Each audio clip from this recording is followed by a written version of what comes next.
আর শুরুতেই নজর রাখবো মুর্শিদাবাদের ভরতপুরের বিধায়ক হুমায়ুন কবির নতুন দল ঘোষণা করবেন সোমবার। আর তার আগে সংখ্যালঘু ভোট একজোট করার হুঙ্কার হুমায়ুন কবিরের গলায়।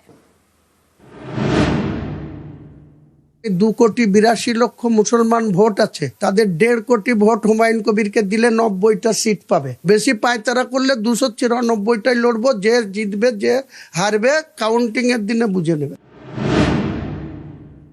আমার জোট অপশন খোলা থাকবে, আমি কোনো এমএলএ কে নেব না। নতুন করে নতুন সূর্য উঠবে বাংলায়। আপনার লড়াই তৃণমূল বিজেপি উভয়ের বিরুদ্ধে। দেখে নেবেন, নাম জনতার পার্টি, বাংলার জনতার পার্টি হবে। কিংমেকার তো হবই। এমনও হতে পারে যে আমার পিছনে চলে যাবে শাসক দল, আমার পিছনে চলে যাবে বিজেপি দল। সোমবার নতুন দল ঘোষণা, তার আগে এভাবেই হুমায়ুন কবিরের চড়া সুর। গত 4 ডিসেম্বর হুমায়ুনকে দল থেকে সাসপেন্ড করে তৃণমূল। ওই দিনে মুর্শিদাবাদের ভরতপুরের বিধায়ক ঘোষণা করেন 22 ডিসেম্বর তিনি নতুন দল ঘোষণা করবেন। সেই মতো সোমবার বেলডাঙ্গার খামারুপাড়ায় সভা। আমি মনে করেছি আমার সূচনাটা একটু রাজকীয় ভাবে হোক, আম পাবলিককে একটু ফ্রি হ্যান্ড দিয়ে। বহরমপুরে বাধা দিয়েছে তৃণমূল, আমার মনে হয় আরো আমার মঙ্গলই করেছে। আমি অনুমান করছি 4 লাখ লোক উপস্থিত হবে। আসামের বরপেটা থেকে কিছু মানুষ ফোন করেছিল, তারা লাক্সারি বাস ভাড়া করে সভাতে যাবে। লোগও হবে। আমি টেবিল আমার খুব পছন্দ, টেবিল রেখেছি, জোড়া গোলাপ ফুল রেখেছি। নিজেরা তাদের বাপকে নির্বাচিত করবে। বিজেপি শুভেন্দু অধিকারী যদি সংবিধানকে তক্কা না করে আমি হিন্দুদের এমএলএ, আমি হিন্দুদের ভোটে নির্বাচিত, আর মুসলমান যে কটা এমএলএ তৃণমূলের জিতে আসবে বিধানসভায় তাদের চ্যাংদোলা করে রাস্তায় ফেলবো, তা আমি 2,82,00,000 মুসলমান ভোট আছে, তাদের 1.5 কোটি ভোট হুমায়ুন কবিরকে দিলে 90টা সিট পাবে। বেশি পায়তারা করলে 294টাই লড়বো। যে জিতবে যে হারবে কাউন্টিং এর দিনে বুঝে নেবে। ক্যামেরা অসিত দাসের সঙ্গে প্রণব বন্দ্যোপাধ্যায় এবং আবির ঘোষাল, নিউজ 18 বাংলা। মোহন ভাগবতের বাবরি তোপ, নতুন করে বাবরি মসজিদ তৈরির পেছনে রাজনৈতিক ষড়যন্ত্র দেখছেন আরএসএস প্রধান। एक झगड़ा चल रहा था, अंत में कोर्ट के हवाले कर दिया कि भाई आप निर्णय करो, और एक निर्णय दिया तो वहां राम मंदिर बन गया। ये मंदिर मस्जिद वाला झगड़ा वहां समाप्त हो। अब फिर से बाबरी मस्जिद बनाकर उस झगड़े को रीस्टार्ट करने का ये पॉलिटिकल षड्यंत्र है, मतों के लिए हो रहा है। न ये मुसलमानों की भलाई में है, न ये हिंदुओं की भलाई। झगड़ा खत्म हो रहा है, अच्छी सद्भावना बनेगी तो ये फिर से वो खाई चौड़ी करने का प्रयास हो जाता है। ऐसा नहीं होना चाहिए, ऐसा मुझे लगता है। সংখ্যালঘু ভোট কাটতে ষড়যন্ত্র হুমায়ুনের চড়া সুর বিজেপি নেতা লকেট চট্টোপাধ্যায়ের। পরিকল্পিত একটা ষড়যন্ত্র, বিভিন্নভাবে চেষ্টা করছেন যে মাইনরিটি ভোটগুলোকে কিভাবে একসাথে রাখা যায়, কিভাবে ওনার সঙ্গে জোড়া যায়। কখনোই বাংলার বুকে দ্বিতীয়বারের জন্য হিস্ট্রি বাবরি মসজিদকে রিপিট করতে পারবে না। ভোট ভাগের চেষ্টা হুমায়ুন কবিরের, তোপ তৃণমূল নেতা কুণাল ঘোষের। উনি 294টা আসনে প্রার্থী দিন, আর ছোটখাটো জায়গায় দল ঘোষণা না করে ব্রিগেডে এসে দল ঘোষণা করুন। যে ব্যক্তি 2019 সালের লোকসভা নির্বাচনে বাবরি মসজিদ যে দল ভেঙেছিল সেই বিজেপির প্রার্থী ছিলেন, আজকে তিনি কাদের সাহায্য করার জন্য বিজেপি বিরোধী কথা বলে ভোট ভাগের চেষ্টা করছেন, এটা মানুষ পুরো বুঝতে পারছেন। তৃণমূল ছাড়া কাউকে ভোট দেওয়ার অর্থ ঘুরিয়ে সেই বিজেপির হাত শক্তিশালী করা। ভগবতের গোর্খা রাজবংশী বার্তা, নিজের স্বার্থ না ভেবে সবার কথা ভাবা উচিত, শুধু নিজের কথা ভাবলে ক্ষতি বলে মন্তব্য আরএসএস প্রধান মোহন ভাগবতের।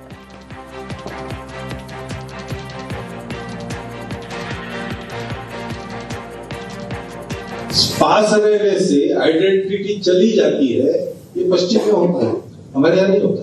जहां पर विविधता को सम्मान स्वीकार है, उन सब लोगों ने मिलकर रहना, साथ रहना, इससे सिक्योरिटी होती है। तो ये समस्या केवल गोरखा या राजवंशी या आदिवासियों की नहीं है, ये पूरे हिंदू समाज की समस्या है। अपना स्वार्थ बीच में न लाते हुए सबके स्वार्थों को ध्यान में रखकर ये हमको करना पड़ेगा। कोई मदद करने वाला हो तो लेने में कोई दिक्कत नहीं है, लेकिन मदद नहीं है इससे रुक नहीं जाना। अलग अलग केवल हमारा, ऐसा अगर हम सोचेंगे इस न्याय से धीरे धीरे सबको मार पड़ेगी। सरकार तो राजनीतिक दल है, राजनीतिक दल को वोट चाहिए, वोट जिससे मिलेगा वो करेंगे। सब समाज की एक मांग है, उसको करने से सबके वोट मिलेंगे तो सरकार हिलेगी। বিজেপিকে দিয়ে রাজনৈতিক এজেন্ডা পূরণ করতে চায় আরএসএস, কটাক্ষ তৃণমূল নেতা গৌতম দেবের। নেপালি, আদিবাসী এবং রাজবংশীদের যে সমস্যা, সেটা সারা দেশের সমস্যা বলে তিনি উল্লেখ করেছেন। সেটা নরেন্দ্র মোদীকে, দেশের মাননীয় প্রধানমন্ত্রীকে যদি মোহন ভগবতজি ভালো করে বোঝাতে পারেন তাহলে দেশের মঙ্গল। সেটা তিনি করবেন না, তিনি এখানে মানুষের সামনে নির্বাচনের আগে তিনি সরকারের বলছেন যে রাজনৈতিক দলগুলো তাদের কথা বলছে, তাহলে আরএসএস কি, যে তারা বিশেষ একটি রাজনৈতিক দলকে দিয়ে তাদের এজেন্ডা তারা পূরণ করতে চায়। বিজেপি আর আরএসএস হচ্ছে সমার্থক, তারা একই মুদ্রার এপিঠ আর ওপিঠ। বছরের শেষেই ফের রাজ্যে শাহ নাড্ডা। 30 আর 31শে ডিসেম্বর রাজ্যে আসতে পারেন অমিত শাহ। দুদিনের রাজ্য সফরের সাংগঠনিক বৈঠকের সম্ভাবনা। 30শে ডিসেম্বর উত্তর কলকাতার কর্মী সভায় যোগ দেওয়ার সম্ভাবনা এবং 31শে ডিসেম্বর বঙ্গ বিজেপির নেতৃত্বের সঙ্গে বৈঠকের ভাবনা। 25শে ডিসেম্বর রাজ্যে আসতে পারেন জেপি নাড্ডাও। বঙ্গ বিজেপির পুরনো নেতাদের সম্মেলনের সম্ভাবনা। সম্মেলনে থাকতে পারেন সুনীল বানসাল, ভূপেন্দ্র যাদব।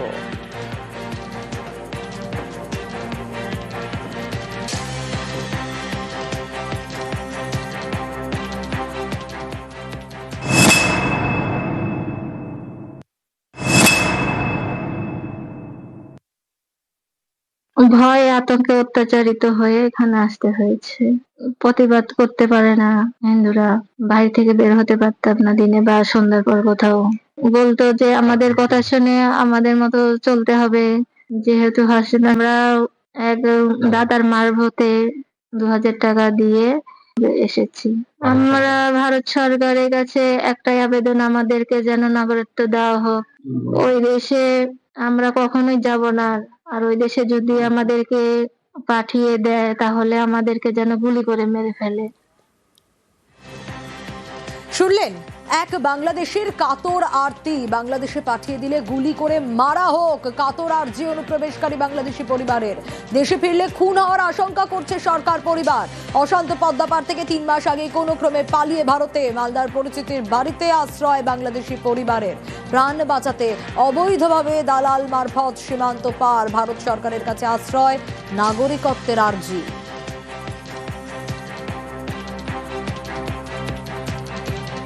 সরকারের কাছে হাত জোর করে আবেদন করছি যে আমাদেরকে নাগরিকত্ব দেওয়া হোক। আমরা বাংলাদেশে আর ফেরত যাব না, আমরা ওই দেশে গেলে আমাদেরকে মেরে ফেলবে।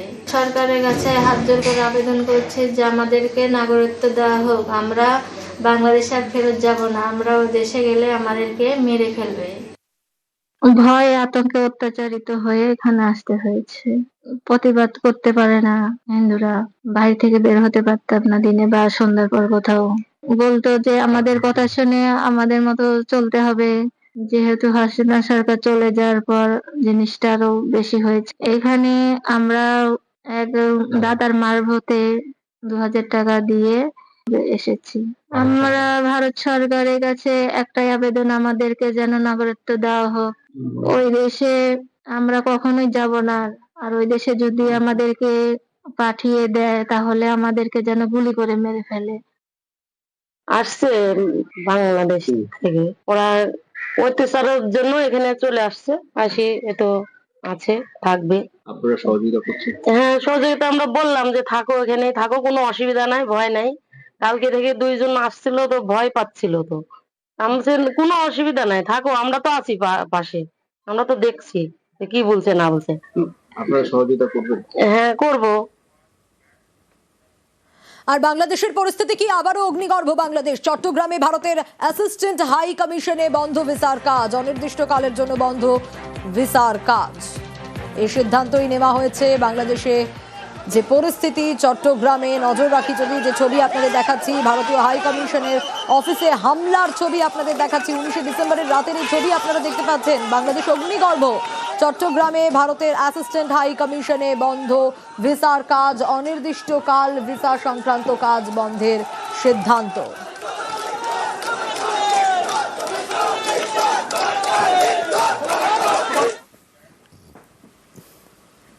বাংলাদেশে হিন্দু হত্যা করা বার্তা দিল্লির। বাংলাদেশে দীপু দাসকে পিটিয়ে পুড়িয়ে খুন।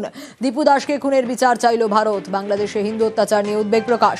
দীপু খুনে জড়িতদের কড়া শাস্তির দাবি। বিবৃতি জারি ভারতের বিদেশ মন্ত্রকের। ইউনূস সরকারকে চাপে ফেলে বিবৃতি ভারতের।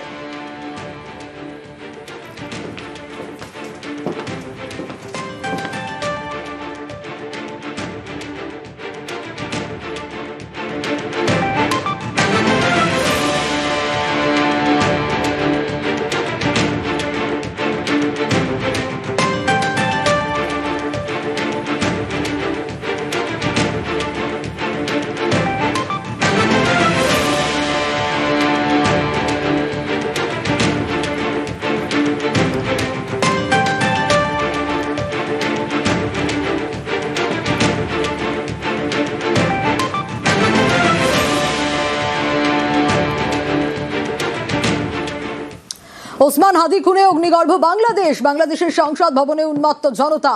ব্যারিকেড ভেঙে সংসদ ভবনে তাণ্ডব। হাসিনা বিরোধী নেতা খুনে তোলপাড় পদ্মা পার। সেই সময়কার ছবি আপনাদের দেখাচ্ছি, যে ছবি সত্যি ভয়াবহ। 20 ডিসেম্বরের সেই ছবি, ভয়ানক অবস্থা।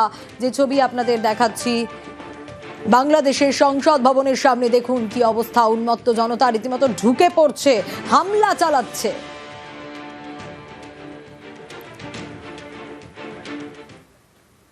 যে খবরে এবার নজর রাখবো, লগ্নজিতা চক্রবর্তীকে গান গাইতে বাধা।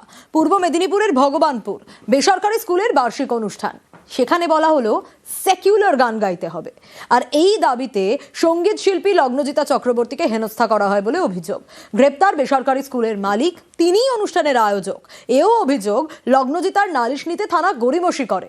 ভগবানপুর থানার ওসির বিরুদ্ধে বিভাগীয় তদন্ত শুরু।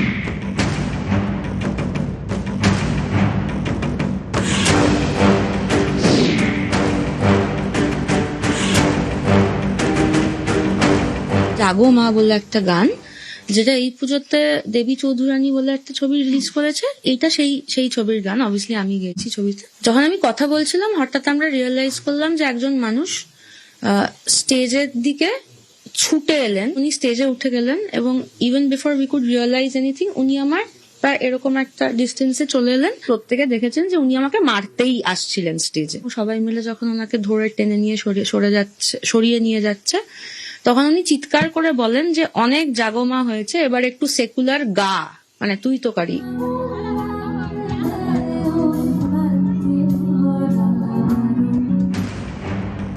পূর্ব মেদিনীপুরের ভগবানপুর, এখানকার একটি বেসরকারি স্কুলের বার্ষিক অনুষ্ঠান ছিল শনিবার।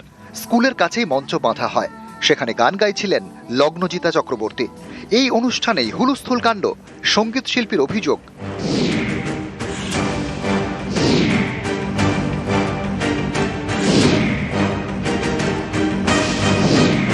অনুষ্ঠান চলাকালীন মঞ্চে উঠে পড়েন মেহবুব মল্লিক, যিনি বেসরকারি স্কুলের কর্ণধার এবং অনুষ্ঠানের আয়োজক। তিনি মঞ্চে উঠে লগ্নজিতাকে মারতে যান বলে অভিযোগ। কয়েকজন মিলে মেহবুবকে ধরে ফেলেন। স্টেজ থেকে নামানোর সময় সেকুলার গান গাওয়ার দাবি জানান মেহবুব। জাগো মা বলে একটা গান, যেটা এই পুজোতে দেবী চৌধুরানী বলে একটা ছবি রিলিজ করেছে। এইটা সেই ছবির গান। অবভিয়াসলি আমি গেছি ছবিতে। যখন আমি কথা বলছিলাম, হঠাৎ আমরা রিয়েলাইজ করলাম যে একজন মানুষ স্টেজের দিকে ছুটে এলেন। উনি স্টেজে উঠে গেলেন এবং even before we could realise anything, উনি আমার প্রায় এরকম একটা ডিস্টেন্সে চলে এলেন। প্রত্যেকে দেখেছেন যে উনি আমাকে মারতেই আসছিলেন স্টেজে। সবাই মিলে যখন ওনাকে ধরে টেনে নিয়ে সরিয়ে নিয়ে যাচ্ছে, তখন উনি চিৎকার করে বলেন যে অনেক জাগমা হয়েছে, এবার একটু সেকুলার গা, মানে তুই তো কারি। এরপরে অনুষ্ঠান ছেড়ে বেরিয়ে যান লগ্নজিতা। তার অভিযোগ, ভগবানপুর থানার ওসি শাহেন শাহ হক অভিযোগ নিতে গড়িমসি করেন। পরে অভিযোগ জমা নেওয়া হয়।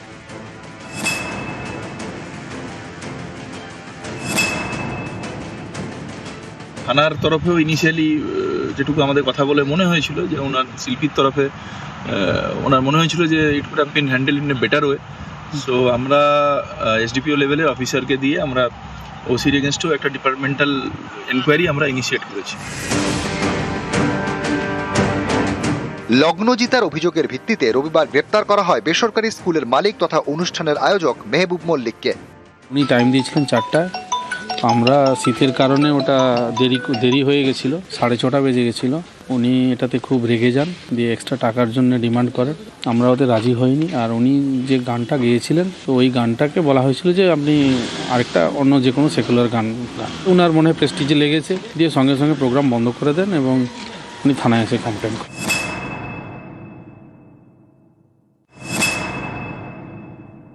আমার 26 তারিখ আরামবাগে শো আছে এবং আমি 26 তারিখেও গতকালের মতোই 7 নম্বরেই জাগমা গাইবো এবং আমার পুলিশ প্রশাসনের উপর সম্পূর্ণ আস্থা আছে। আমি শিওর আরামবাগ থেকে আমি শো সম্পন্ন করে ফিরবো এবং আমাকে কেউ স্টেজে মারতে ওঠার সাহস পাবেন না এরপরে। আর নিউজ 18 বাংলা।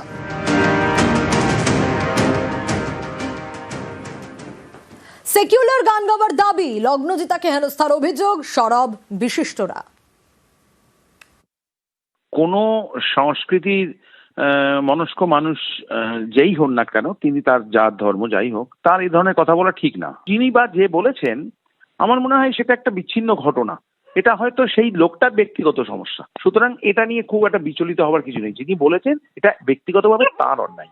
যে শিল্পী গান করেছে, আমাদের অত্যন্ত প্রিয় একজন শিল্পী, সে তার গানটি রেন্ডার করেছে। তাতে যদি একজন কারোর ব্যক্তিগত প্রবলেম হয়, সেটা নিয়ে খুব একটা মাথা ঘামানোর দরকার আছে বলে আমার মনে হয় না। মানুষ একটা বেসিক জিনিস বোঝে না যে আজকে এই টেকনোলজির যুগে মানুষ এত অ্যাডভান্সমেন্ট, বিজ্ঞান বাড়ছে, মানুষ কোথায় কোথায় চলে যাচ্ছে, সেখানে মানে এখনো ধর্ম নিয়ে, আরে এটা একটা গান, হ্যাঁ মানে সে তো আমরা অনেক সময় সুফি গানও গাই, মানে মানুষের কোথাও নিরাপত্তা নেই।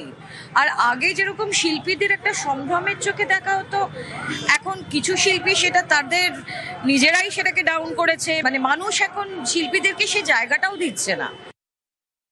একজন শিল্পী তিনি স্বাধীন, তার যে গান ইচ্ছে তিনি সে গানই গাইবেন। আমার সে গান পছন্দ না হলে আমি সেখান থেকে চলে যাব। কিন্তু এই ধরনের দাবি যারা করছে তারা ফ্যাসিস্ট, এবং এই ধরনের ফ্যাসিস্ট রাজনীতি আমরা ভারতবর্ষের ইতিহাসেও দেখেছি। তারা দাঁড়াতে পারেনি।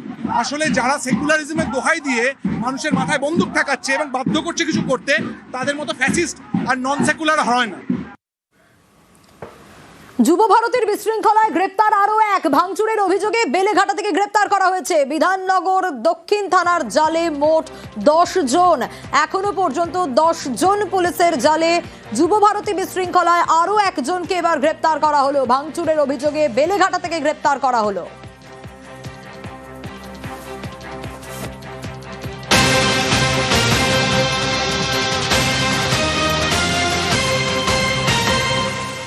মেসিকে ঘিরে বিশৃঙ্খলায় নোটিশ, মেসিকে ঘিরে থাকাদের তালিকা তৈরি সিটের।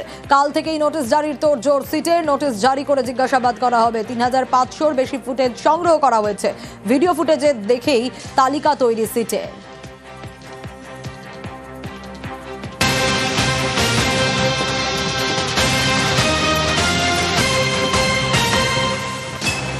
আর মেসি ইভেন্টে বিশৃঙ্খলায় জিজ্ঞাসাবাদ সিটের। অনলাইন টিকিট সংস্থার 3 জনকে জিজ্ঞাসাবাদ।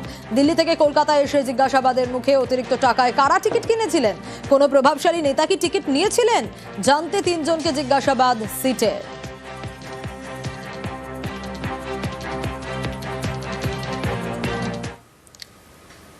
ছুটির মরশুমেই রেলের ভাড়া বৃদ্ধি। শহরতলির টিকিটও মান্থলিতে ভাড়া বৃদ্ধি নয়, কিন্তু 215 কিলোমিটার পর্যন্ত সাধারণ শ্রেণীতে ভাড়া বৃদ্ধি নয়। 215 কিলোমিটারের বেশি যাত্রায় সাধারণ শ্রেণীতে ভাড়া বৃদ্ধি। সাধারণ শ্রেণীতে প্রতি কিলোমিটারে 1 পয়সা ভাড়া বৃদ্ধি। মেল এক্সপ্রেস নন এসিতে প্রতি কিলোমিটারে 2 পয়সা বৃদ্ধি। এসি শ্রেণীতে প্রতি কিলোমিটারে 2 পয়সা বৃদ্ধি। 500 কিলোমিটার নন এসি যাত্রায় 10 টাকা ভাড়া বৃদ্ধি।